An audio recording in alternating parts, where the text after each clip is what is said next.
എന്താ ബാലേന്ദ്ര വിഷയം? ചെറിയൊരു പെണ്ണേസാടാ. പെണ്ണേസോ? അവന്റെ ഭാര്യയില്ലേ? ആ, നമ്മുടെ ശാലിനി. അവളെന്നോട് കുറച്ച് പണം കടം ചോദിച്ചു വന്നിരുന്നു. ഞാനത് കൊടുത്തു. അപ്പം മുതൽ ഫോൺ വിളിയും പ്രേമവും. കാശ് തിരിച്ചു തരാതിരിക്കാനുള്ള അടവാണെന്നൊക്കെ എനിക്ക് മനസ്സിലായി. യവൻ ആ വിവരം മനസ്സിലായിട്ട് ആ ബന്ധം തുടരുതെന്ന് എന്നോട് അപേക്ഷിക്കാൻ വന്നതാ. കാശൊക്കെ അവ എങ്ങനെയെങ്കിലും തന്ന് വീട്ടിൽ കോളാന്ന്. അവൾ ആ ടൈപ്പാണോ? ഈ പട്ടിണിയും ദാരിദ്ര്യവും ഒക്കെ വരുമ്പോഴല്ലേ ഓരോന്നിന്റെയും തനി സ്വഭാവം പുറത്തോട്ട് വരുന്നത്. തൽപരകക്ഷിയാണെങ്കിൽ നമുക്കും കൂടെ ഒന്ന് മുട്ട് നോക്കിയാലോ?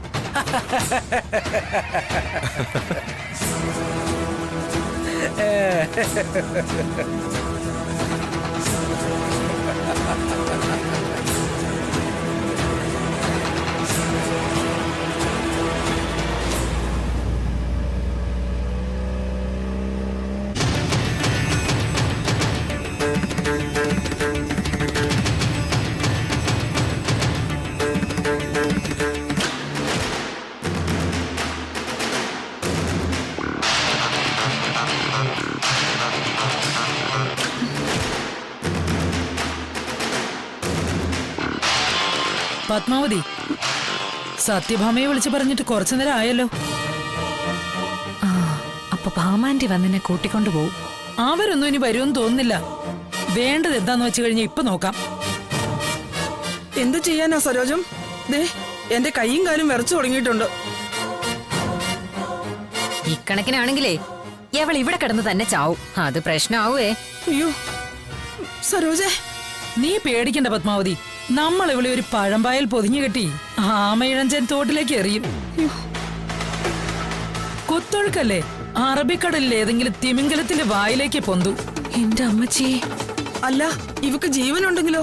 അതറിയ എളുപ്പല്ലേ, ഒന്ന് ഷോക്ക് അടിപ്പിച്ചാ പോരെ. അത് നല്ല വഴിയാ. പക്ഷേ ഷോക്ക് ഇപ്പൊ എവിടെ നടിപ്പിക്കും? ഇവിടെ ഒരു അയൺ ബോക്സ് ഉണ്ട്. തുണി തേക്കാൻ കൊള്ളില്ല. തൊട്ടാ അപ്പൊ ഷോക്ക് അടിക്കും. അമ്മേ. എന്നാ അതിങ്ങ് എടുത്തോണ്ട് വാ. എന്റെ അമ്മച്ചി, എന്റെ കാര്യം തീരുമാനമായി. ഒന്നുകിൽ ആമയിഴഞ്ചൻ തോട്, അല്ലെങ്കിൽ ഇലക്ട്രിക് ഷോക്ക്. എഴുന്നേക്കാനും വയ്യല്ലോ. എഴുന്നേറ്റാ ഈ ഇടിവണ്ടികളെല്ലാം കൂടി എന്റെ ശരീരത്ത് കയറി നിരങ്ങും.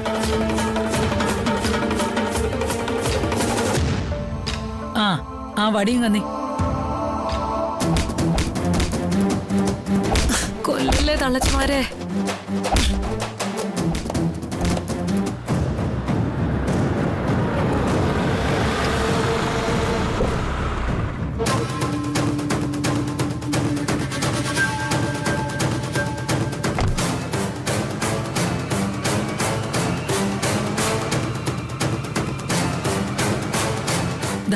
Iron box. ദൈവമേ, ഞാൻ ചത്തു. ഇത് കുത്താനുള്ള പ്ലഗ്. സുസ്മിതേ, ഭാമാന്റി വന്നോ? ഭാമാന്റി, മോളെ, ഭാമാന്റി, മോളെ. ആന്റി, ഇവരെല്ലാരും എന്നെ കൊല്ലാൻ പോവായിരുന്നു.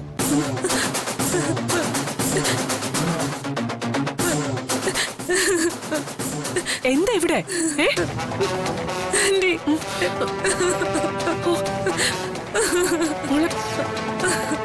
മോളെ, എന്താ ഉണ്ടായേ? എന്താ പറ്റിയെന്ന് പറ. എന്നെ ഇവരെല്ലാം കൂടെ തല്ലി ഇഞ്ച പരുവാക്കി ഭാമാന്റി.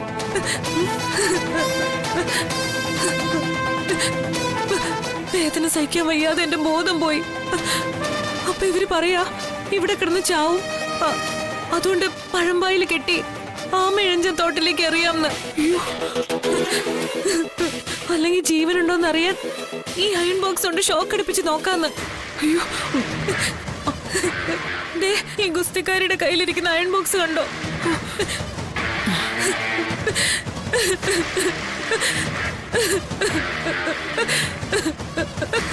മോളെ,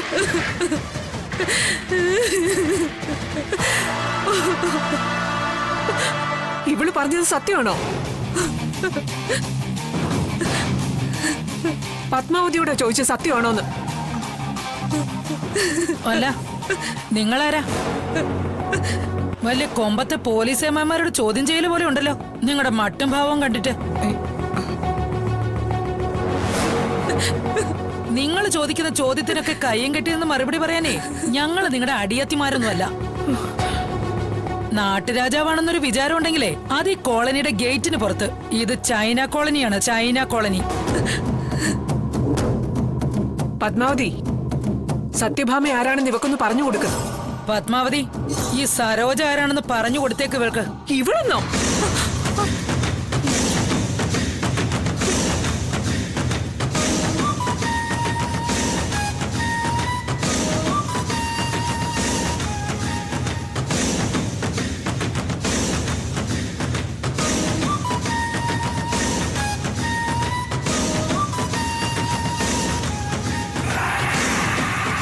സത്യഭാമേ, നിങ്ങൾ ഇങ്ങോട്ട് അളക്കുന്നതിന്റെ ഒരു പടി മീതെ അളക്കൂ ഈ ചൈന കോളനിയിലുള്ളവര്. എടീന്ന് വിളിച്ചാ പോടീന്ന് വിളിക്കും, പോടീന്ന് വിളിച്ചാ അതിനപ്പുറവും വിളിക്കും. പിന്നെയുള്ളതൊന്നും കൊട്ടാരത്തിലും പട്ടുമെത്തേലും കിടക്കുന്ന നിങ്ങൾ താങ്ങത്തില്ല. തേച്ചാലും കുളിച്ചാലും തോലിപ്പുറത്തുനിന്നത് പോകത്തുമില്ല. ഗുണ്ടായിസം കാണിച്ച് സത്യഭാമയെ പേടിപ്പിക്കാൻ നോക്ക. പേടിപ്പിടിച്ച് നിങ്ങൾ എന്ത് ചെയ്യും? എടി, എന്റെ മകൻ വിഷ്ണു.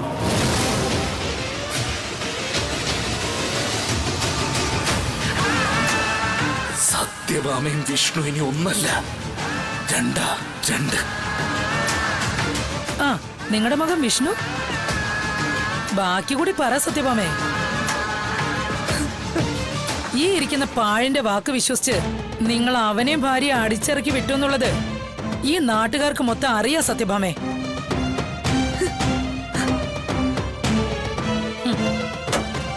വിഷ്ണു കൂടെയില്ലാത്ത സത്യഭാമയെ ആര് പേടിക്കാനാ?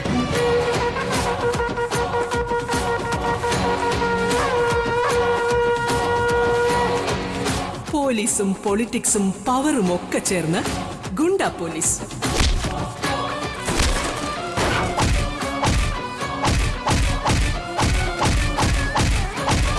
എന്റെ ഉണ്ണി,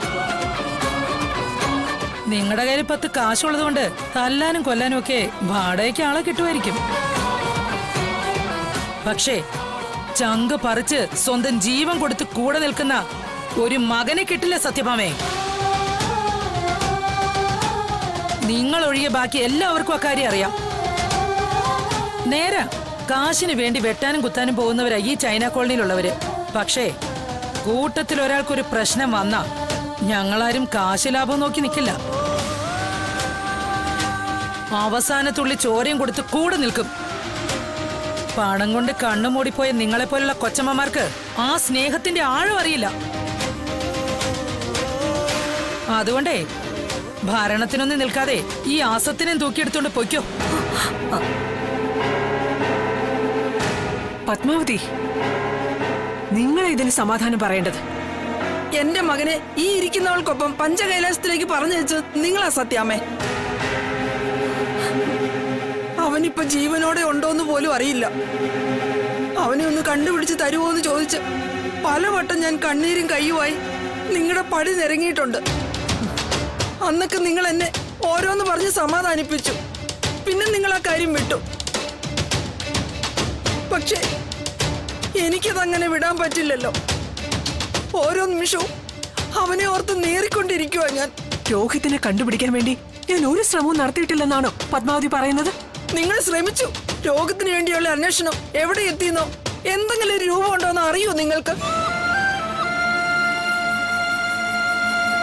അവനെ അന്വേഷിച്ച് നടന്നിരുന്ന മകനെയല്ലേ നിങ്ങൾ വീട്ടിൽ നിന്ന് അടിച്ചിറക്കി വിട്ടത്? ഇവൾക്കൊരു പ്രശ്നമെന്ന് കേട്ടപ്പോ നിങ്ങൾ കാർ എടുത്തോണ്ട് പാഞ്ഞു വന്നല്ലോ സത്യാമ്മേ. ആ ശുഷ്കാന്തി എന്താ നിങ്ങൾക്ക് രോഗത്തിന്റെ കാര്യത്തിൽ ഇല്ലാതെ പോയത്? ഞാൻ നൊന്ത് പ്രസവിച്ച മകനാവൻ. സുസ്മിത പച്ചവെള്ളം ചവച്ചു കുടിക്കുന്ന ഇള്ളാക്കുട്ടിയാണെന്ന് സത്യഭാമ വിശ്വസിച്ചോ? പക്ഷേ ഇവള് പത്മാവതിയുടെ വീട്ടിൽ വന്ന് കാട്ടിക്കുട്ടിയ കന്നൻ തെരുവുകളൊക്കെ കണ്ടുകൊണ്ടിരിക്കുന്നവരെ ഞങ്ങൾ ഈ കോളനിക്കാരെ. കാശും പണവും കുറവുണ്ടെങ്കിലും ഇതുപോലത്തെ അന്തസ് കെട്ട പരിപാടിയൊന്നും ഞങ്ങൾ ചെയ്യുകയില്ല. ഞങ്ങളിവളെ കൊല്ലാൻ നോക്കിയെന്ന് മാത്രമല്ല, വേണ്ടി വന്ന കൊല്ലുകയും ചെയ്യും. നിങ്ങൾക്ക് പൊന്നാണെങ്കിൽ കെട്ടിപ്പൊതിങ്ങോണ്ട് പൊയ്ക്കോ, അല്ലെങ്കിൽ ചൈന കോളനിയിലെ അഴുക്കുചാലി താഴ്ത്തും ഞങ്ങളിവിടെ. ഡീ,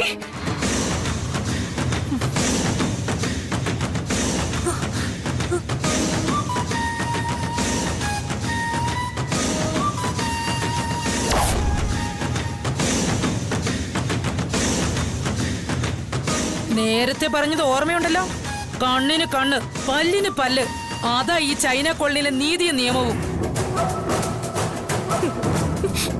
ഇവിടെ സത്യഭാമയല്ല, സരോജവാ കാര്യങ്ങൾ തീരുമാനിക്കുന്നത്.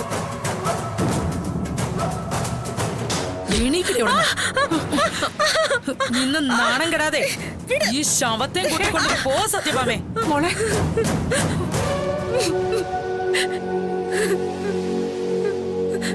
വാ മോളെ, നമുക്ക് പോ. ആന്റി,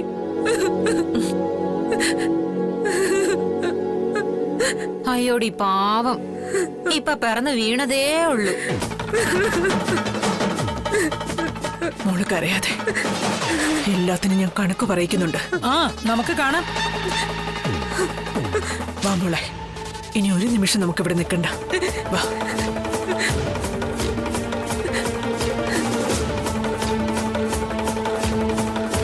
ആ, ഒന്ന് നിന്നേ.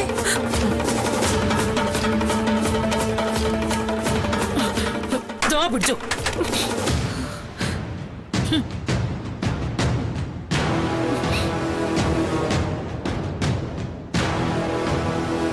നീ വാ മോളെ.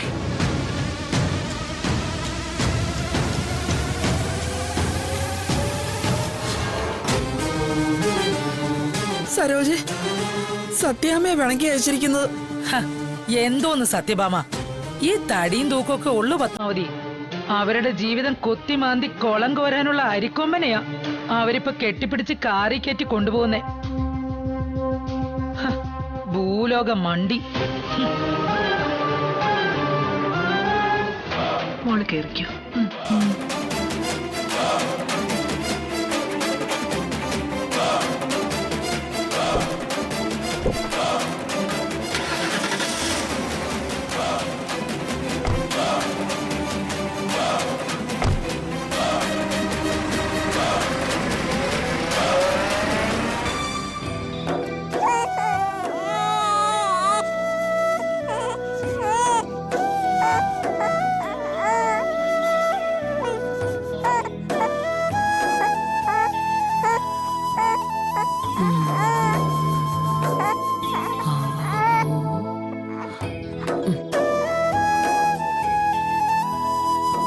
മോളുടെ ചൂടിന് ഒരു കുറവുമില്ലല്ലോ. നമ്മള് മില്ലിലേക്ക് പോയത് മുതല് കരച്ചിലായിരുന്നെന്നല്ലേ അമ്മ പറഞ്ഞത്. അമ്മ മരുന്നൊക്കെ കൊടുത്തതാ, നെറ്റിയിൽ തുണി നനച്ചിട്ടു. പിന്നെയും പനി മാറാത്ത എന്താന്നാ സംശയം. ഇനിയിപ്പം ഡോക്ടറെ കാണിക്കേണ്ടി വരുമോ? ഏയ്, ഇത് അസുഖമൊന്നും അല്ലെന്നാ അമ്മ പറയുന്നത്. ശാലിനിയോട് പറയാനുള്ള മടി കൊണ്ടാ അമ്മ അത് പറയാതിരുന്നത്. വിജിലേ, എന്താ കാര്യം പറ. പിന്നെ സ്വന്തം അമ്മയായിട്ട് കുറെ നാളായിട്ട് വിട്ടു നിൽക്കുകയല്ലേ മോള്. ഇവൾക്ക് അമ്മയെ ഓർമ്മ വന്ന് കാണുമെന്ന്.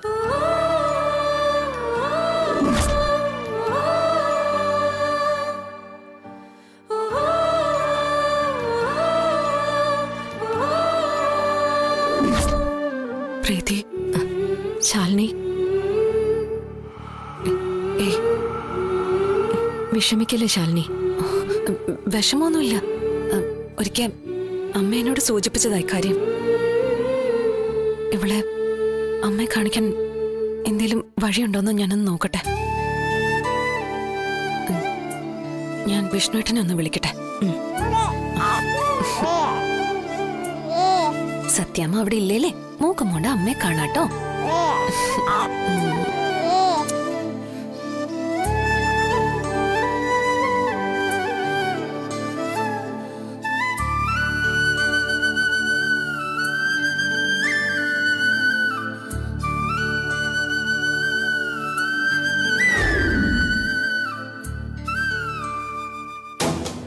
ശാരദാമ്മേ, ഇവരുടെ എല്ലാം ഒരു പ്രതിനിധിയായിട്ടാണ് ഞാൻ സംസാരിക്കുന്നത്. ഒരു പ്രശ്നം ഉണ്ടാകുമ്പോഴല്ല, പ്രശ്നം ഉണ്ടാകുന്നതിന് മുന്നേ പരിഹരിക്കുന്നതിലാ ഒരു പഞ്ചായത്ത് മെമ്പറിന്റെ മിടുക്കെന്നാ ഞാൻ വിശ്വസിക്കുന്നത്. അന്നന്നത്തെ വരുമാനം കൊണ്ട് കഷ്ടപ്പെട്ട് കുടുംബം നടത്തുന്നവരാ ഇവരൊക്കെ. ഓടിച്ചോണ്ടല്ല, തട്ടിമുട്ടി മുന്നോട്ട് പോകുന്നവരാണെന്ന് പറയാം. ഇവരെല്ലാരും ഇപ്പോ ശാരദാമ്മ കാരണം പ്രതിസന്ധിയിലായിരിക്കുക. അത് ഹോട്ടലിലേക്ക് പാല് തന്നോണ്ടിരുന്ന ആള്, പലചരക്ക് സാധനങ്ങൾ സപ്ലൈ ചെയ്തുകൊണ്ടിരുന്ന ആള്, പച്ചക്കറി കടക്കാരൻ, പിന്നെ പറഞ്ഞു വരുമ്പോ കുറെ ആൾക്കാരുണ്ട്. എല്ലാരും പ്രാരാബ്ധക്കാരാ. ഇവിടെ ഒരു കച്ചവടം നടക്കുവാണല്ലോ, അതിനൊരു മുടക്കം വരരുതല്ലോ എന്ന് കരുതിയ വലിയ തുകയ്ക്ക് സാധനങ്ങള് കടമായിട്ട് തന്നോണ്ടിരുന്നത്.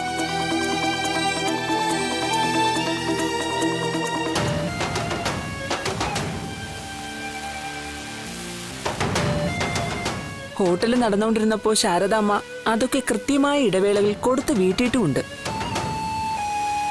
പണം 1-2 ദിവസം താമസിച്ചാലും ഇവിടെ ഒരു ഹോട്ടൽ പ്രവർത്തിക്കുന്നുണ്ടല്ലോ എന്നുള്ളത് ഇവർക്കൊരു ആശ്വാസമായിരുന്നു.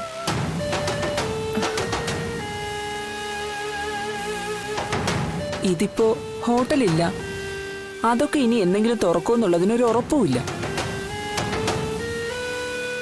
അങ്ങനെ വന്നാൽ ഇവരുടെയൊക്കെ പണം എവിടെ പോയി ചോദിക്കുമെന്ന ഇവരുടെ ചോദ്യം. അത് മെമ്പറെ, ഹോട്ടൽ തുറക്കാതിരിക്കുന്നതിന്റെ സാഹചര്യം എന്താന്ന് അറിയാലോ.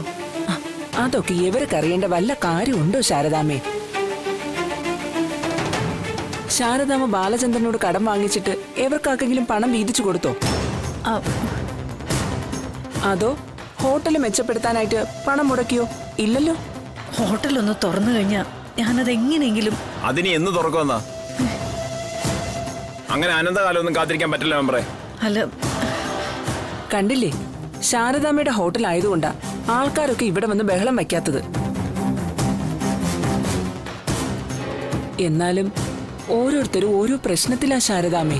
പിള്ളേരുടെ പഠിപ്പ്, വീട്ടു ചെലവ്, ചിലർക്ക് ആശുപത്രി കാര്യങ്ങള്, എല്ലാം കൂടി ഓടിച്ചോണ്ട് പോകണ്ടേ? ഞാനിപ്പോ എന്തു വേണമെന്നാ മെമ്പർ പറയുന്നത്? ഇവരുടെ പണം കൊടുത്ത് വീട്ടണ ശാരദാമ്മേ, ഹോട്ടൽ തുറന്നാലും ഇല്ലെങ്കിലും. അതിന് കൊടുക്കില്ലെന്ന് ഞാൻ പറഞ്ഞില്ലല്ലോ. ഒരവധി പറയാൻ പറ മെമ്പറെ. അവധി എന്ന് പറയുമ്പോ ഇത് തന്നെയാ പ്രശ്നം. ശാരദാമ്മേ, ഒരു മധ്യസ്ഥത പറയാൻ മാത്രമേ എന്നെ കൊണ്ട് പറ്റൂ. പണം എന്ന് കൊടുക്കുന്നതിനെ പറ്റി ശാരദാമ്മയ്ക്ക് ഒരു ഉറപ്പ് പറയാൻ പറ്റിയില്ലെങ്കിൽ ഇവര് കേസിന് പോവുകയോ നാളെ ഇവിടെ വന്ന് ബഹളം വയ്ക്കുകയോ ചെയ്താൽ എന്നോട് പരാതി ഒന്നും പറയാൻ വരരുത്. ദേ, പെണ്ണുങ്ങൾ മാത്രം താമസിക്കുന്ന സ്ഥലമാണെന്ന് ഓർക്കണം. അതിന്റെ ആവശ്യം വരില്ല മെമ്പറേ.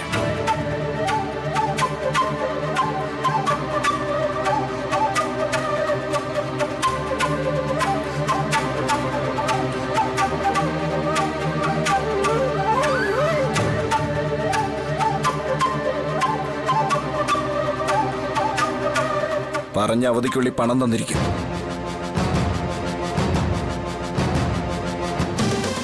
അതെന്നാണെന്ന് ചോദിക്കും മെമ്പറേ.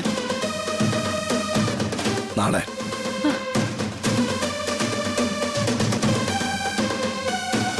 ഉറപ്പാണല്ലോ അല്ലേ? എന്തിനാ സംശയം? സത്യാമ്മയുടെ മോനാ ഈ പറയുന്നത്. നിങ്ങൾക്ക് തരാനുള്ള ചില്ലറ പൈസ വലിയ തുകയാണോ? സത്യഭാമയുടെ മകനല്ല, വിഷ്ണു. അത് മതി.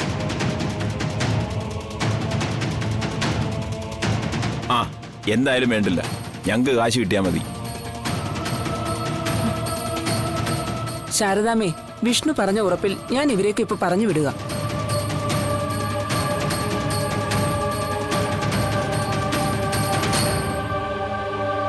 വിഷ്ണു പറഞ്ഞ വാക്ക് മറക്കണ്ട. ദേ, അപ്പോ പണം എല്ലാവർക്കും കിട്ടും. ഇനി എല്ലാരും പോകാൻ നോക്കി.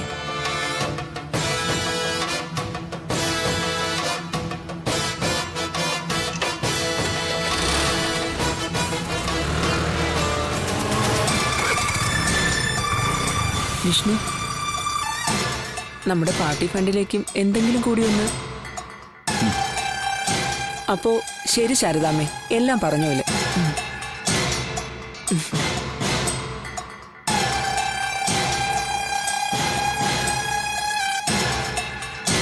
മോനെ, നാളെ എന്ന് പറയുമ്പോ എവിടുന്നാ? എനിക്കറിയില്ല. മുന്നിൽ ഒരു വഴിയില്ല. പണത്തിന്റെ പേരിൽ ശാരദാമ്മ അവരുടെ മുമ്പിൽ ചൂടുന്നുണ്ടപ്പോ എനിക്ക് സഹിച്ചില്ല. വിഷ്ണുവിന്റെ ഭാര്യയുടെ അമ്മയെ ശാരദാമ്മ. സത്യാമ്മയുടെ വീട്ടിൽ നിന്ന് ഇറങ്ങുമ്പോ ആത്മാഭിമാനം അവൾ ഉപേക്ഷിച്ച് പുരം മറന്നു. സത്യഭാമയുടെ മകനല്ല, അതാണ് പ്രശ്നം. വിഷ്ണുവിനിപ്പോ ചില്ലറ തൊട്ട് പോലും വലിയ തുകയാ. മോനെ, അല്ല ബാലേന്ദ്രനോടൊന്ന്. അവൻ അടുക്കുന്നില്ല. അവന്റെ ഒന്നും കാല് പിടിക്കാൻ പോണ്ട ശാരദാമ്മേ. എന്റെ വീടിരിക്കുന്ന സ്ഥലത്തിന്റെ ആധാരം ഇരിപ്പുണ്ട്. 5 സെന്റ് ഉണ്ട്. അത് പണയം വെച്ച ഇവരുടെയൊക്കെ കടം വീട്ടാൻ മാത്രമല്ല, ബാലചന്ദ്രന്റെ കടം വീട്ടി ഈ ഹോട്ടലിന്റെ ആധാരം കൂടി തിരിച്ചെടുക്കാനുള്ള പണം കിട്ടും.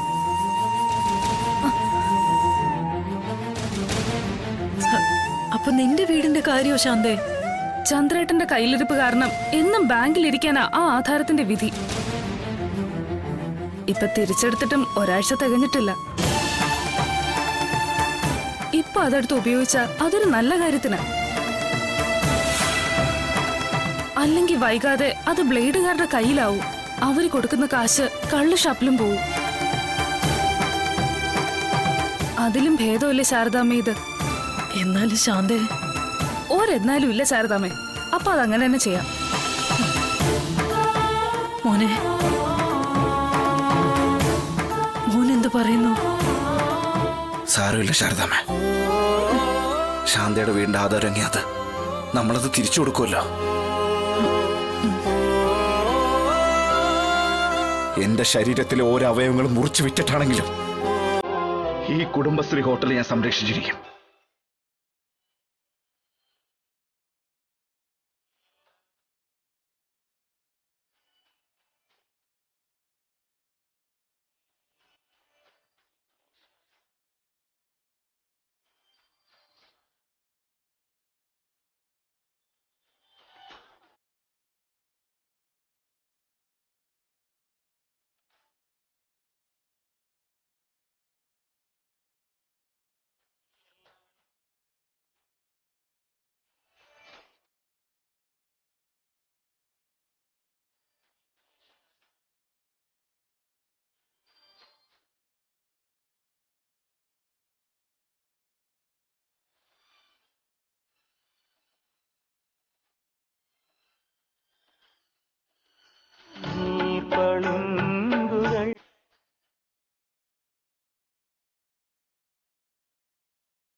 കുഞ്ഞെ, ഞാൻ പ്രീതി ഒന്ന് കാണാൻ വേണ്ടി വന്നതാ.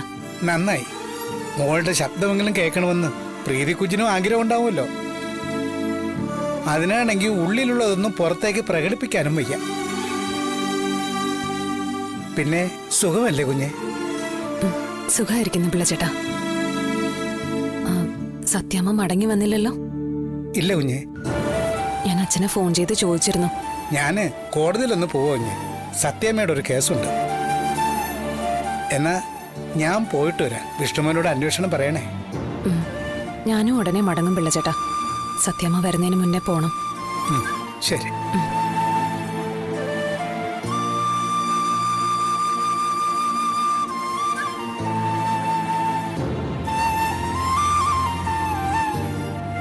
ഓരോ മനുഷ്യരുടെ ദുർവിധി. കോമയിൽ കിടക്കുന്ന അമ്മയ്ക്ക് കുഞ്ഞിൻ്റെ ശബ്ദമൊന്ന് കേൾക്കണമെങ്കിൽ ഒളിച്ചും പാത്തും കൊണ്ടുവരണം. ഓരോരോ പിടിവാശികളല്ലേ.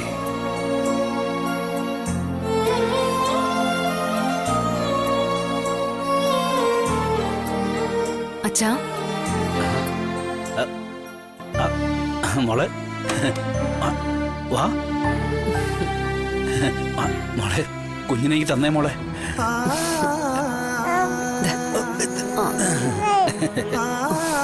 മുത്തച്ഛന്റെ മുത്തേ.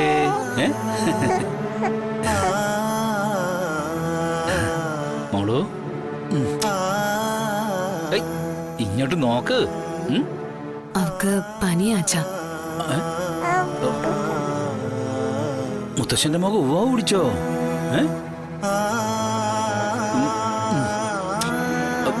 ഇന്നലെ രാത്രി തുടങ്ങിയതാ.